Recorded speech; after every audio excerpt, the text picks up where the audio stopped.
Hey guys, it's Hannah and welcome back to the Dyslexic Reader. Today I am going to be showing you my TBR for the Reading Rush, which is a readathon which is happening next week, the 22nd to the 28th of July, so only a couple of days away.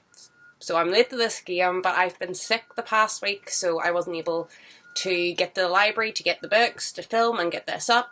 So I'm doing it now and that's all that matters. I apologise for if there's a lot of background noise that you guys can hear.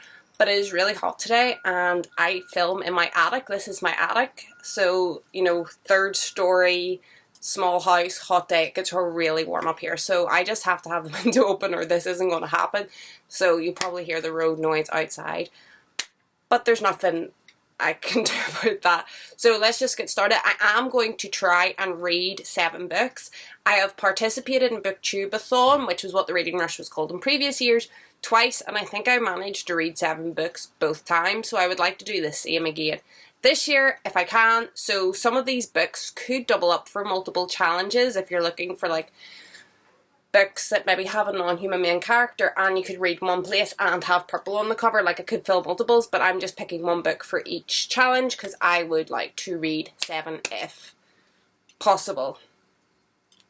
We'll see. I have focused mostly on middle grade, so hopefully they'll be slightly quicker reads. So we'll see. I'm just going to get started because I have 7 books to show you guys. Well, 6 books and 1 audiobook.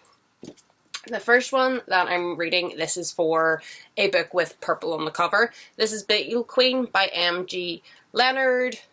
Obviously a lot of purple on the cover. Earlier this month I read Beetle Boy, which is the first in the series. This is the second, and then The Battle of the Beatles is the third, just like a trilogy. And I really enjoyed it. And then I was thinking I should probably check the library because I got it from the library to see if they have, the rest in the series because I really enjoyed the first one.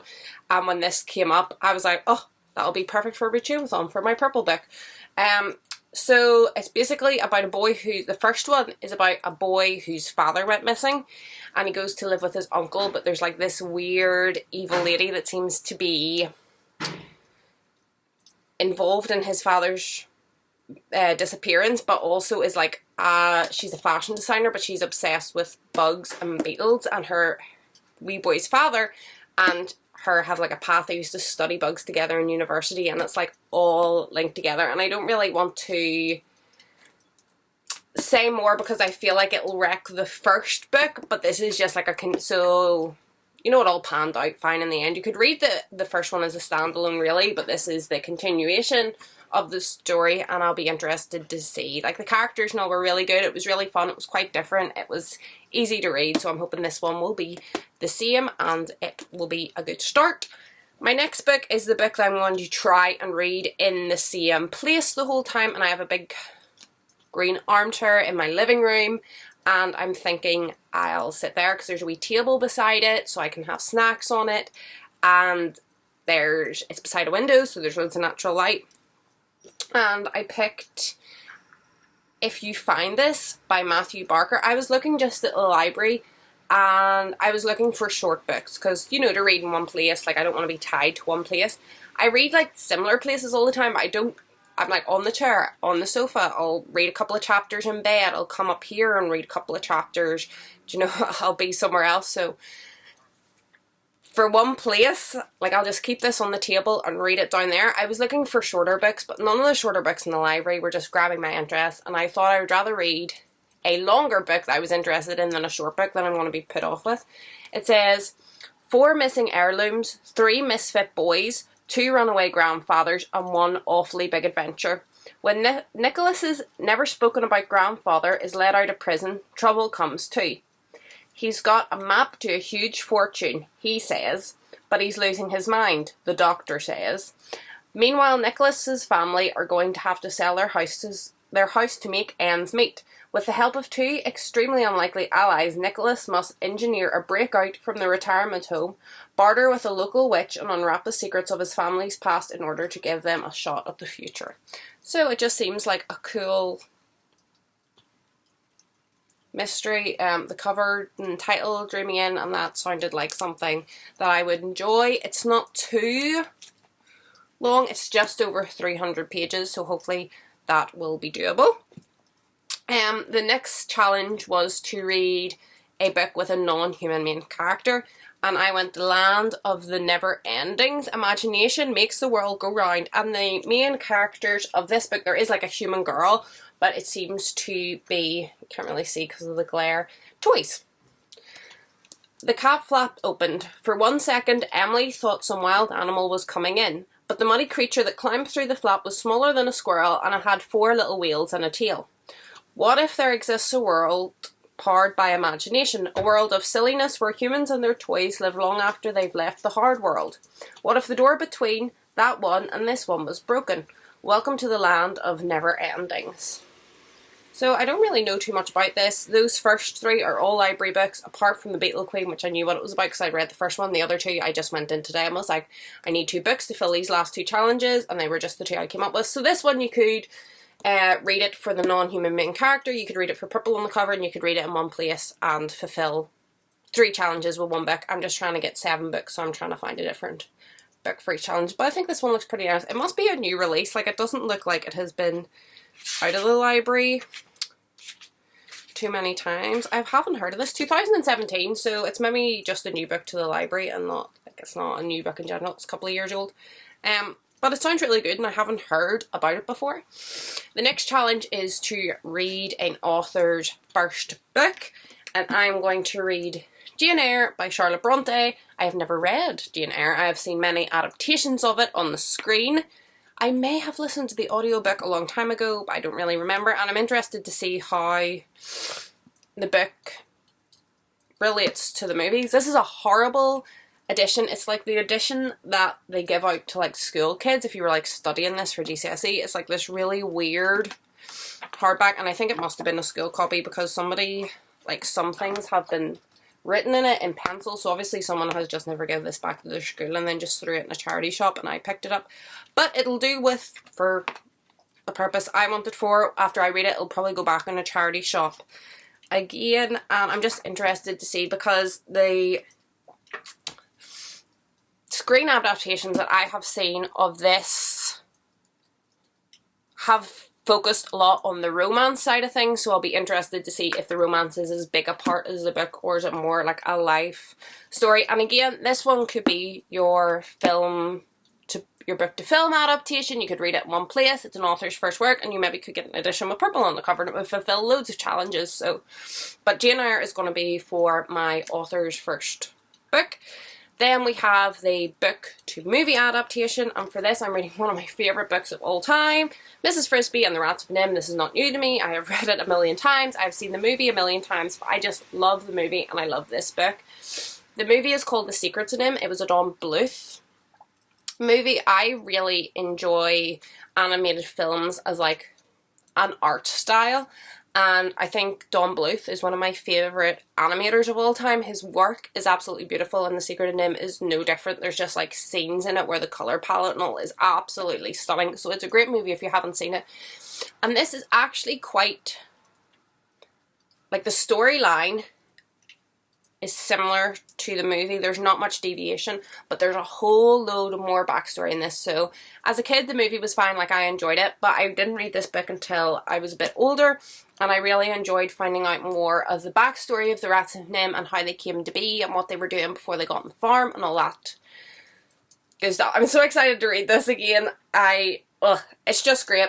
And Robert T. O'Brien wrote this, but there's another 2 books in the series. Not many people know this because it wasn't written by Robert. It was after he died. His daughter wrote Rascal and the Rats of Nim is the second one. It's really good. And then R.T. Margaret and the Rats of Nim, which wasn't my favourite, and they were written by Jane Leslie Conley, who is Robert T. O'Brien's daughter, so that kind of finished the series up. The second one, Rascal and the Rats of Nim, is good. It's nothing like, there is a second Secret of Nim movie, and it doesn't really follow this at all. But the first movie and the first book are brilliant. Why wouldn't you want to read it? It's great. This could also do your non-human main character. You could read it in one place. There's no purple on this cover, but there may be other editions of it. Then we have read a book with over 5 words in the title. For this I'm picking an audiobook. I thought an audiobook for the week would be good because then when I'm doing the dishes, when I'm hoovering, I can listen to it and I can still try and get some reading done when I can't necessarily be hands-free through the week when I'm driving.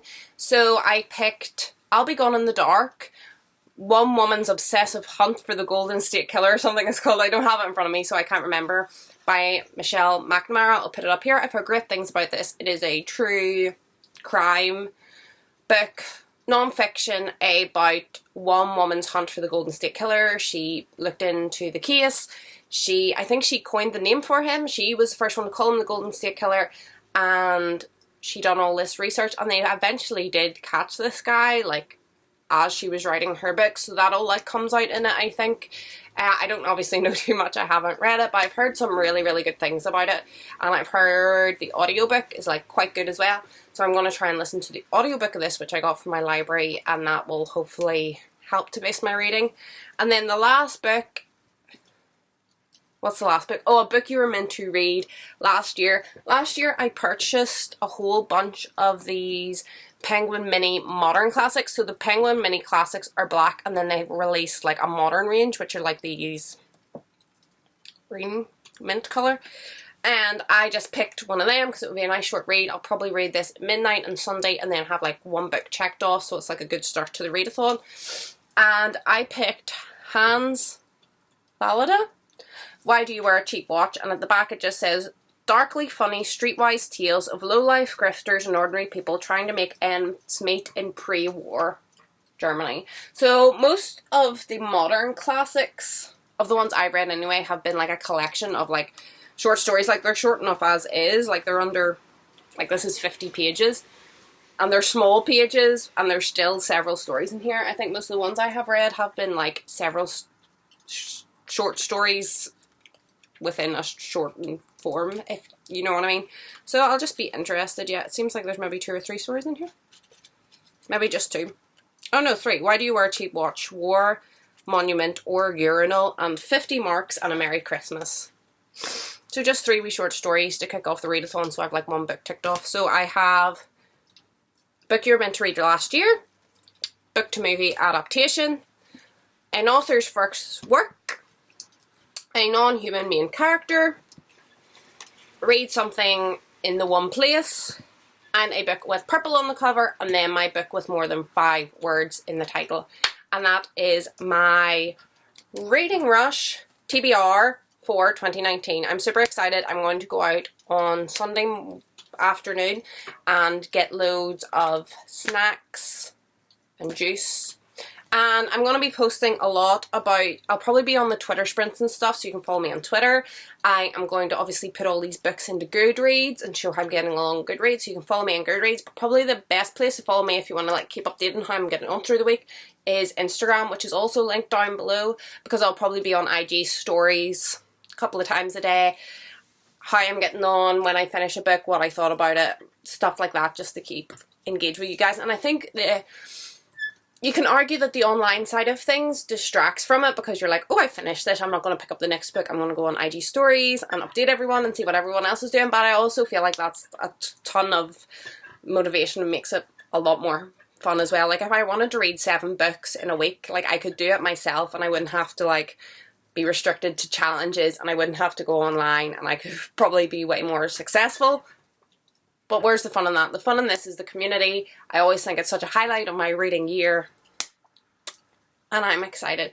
So follow me on the social medias down below if you want to keep updated with how I'm getting on. Let me know down below if you have got a TBR out, because last night I just lay in bed and watched like 5-6 TBR videos in a row and was really enjoying seeing everyone's picks. So if you've posted a TBR, share it. Let's all go and watch and support each other, and hopefully I'll see you in my next video. Goodbye.